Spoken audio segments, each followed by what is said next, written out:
សួស្តីបងប្អូនទាំងអស់គ្នាថ្ងៃនេះខ្ញុំមានត្រីយកមកស្ងោរជ្រក់នៅគ្រឿងក្រូវខ្ញុំឥឡូវតែខ្ញុំដាំទឹកពុះហើយខ្ញុំដាក់អង្ករដាក់អំបិលហើយដាក់ស្លឹកក្រូចសើចគល់គ្រៃអីណាបងប្អូនយើងដាក់ចឹងដើម្បីកាត់ឆ្អាបហើយអង្ករបន្ថែមជារសបងប្អូនស្ងោរជ្រក់ដែលដាក់អង្ករហើយខ្ញុំចូលចិត្តតែស្ងោរជ្រក់ធម្មតាដាក់អង្ករឥឡូវថាខ្ញុំស្ងោរអង្កររីកហើយខ្ញុំដាក់ត្រីចូលបងប្អូនព្រោះយើងត្រីហើយកយើងអត់ឲ្យដាក់ចូលណាគ្នាបានយើងឲ្យករីកសិនយើងដាក់ត្រីងាស់ត្រីឲ្យផុយណាឥឡូវថាម្ហូបខ្ញុំឆ្អិនហើយដល់ពេលជ្រក់ម្ដងបងប្អូនជ្រក់មានអីពិបាក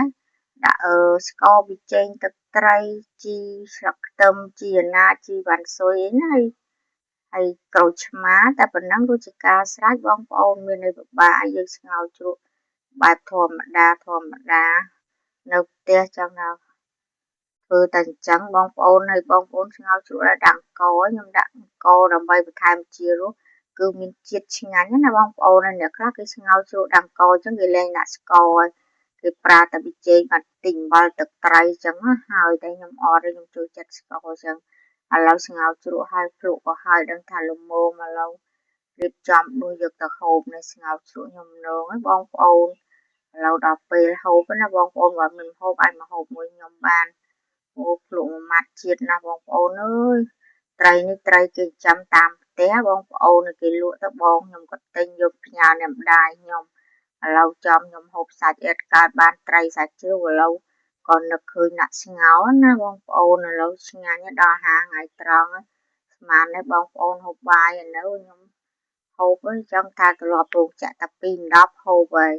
ចង់ថានៅរោងចក្រយើងហូបបាយទៀងណាបងប្អូនអានេះថ្ងៃនេះហូបបាយជុំគ្នាអត់ធ្វើការបងប្អូនកូនខ្ញុំធ្វើកាមេរ៉ាទៀត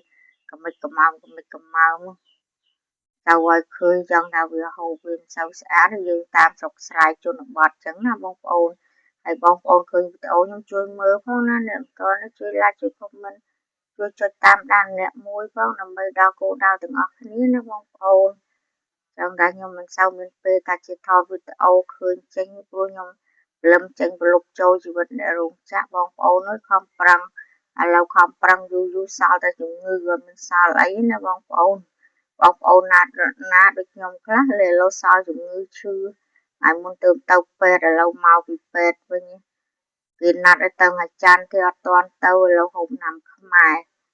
រលេបហូបទៅជាបើយើងទៅពេទ្យវាមិនងាយដែរណាបងប្អូនទៅពេទ្យស្មុគស្មាញមិនងាយ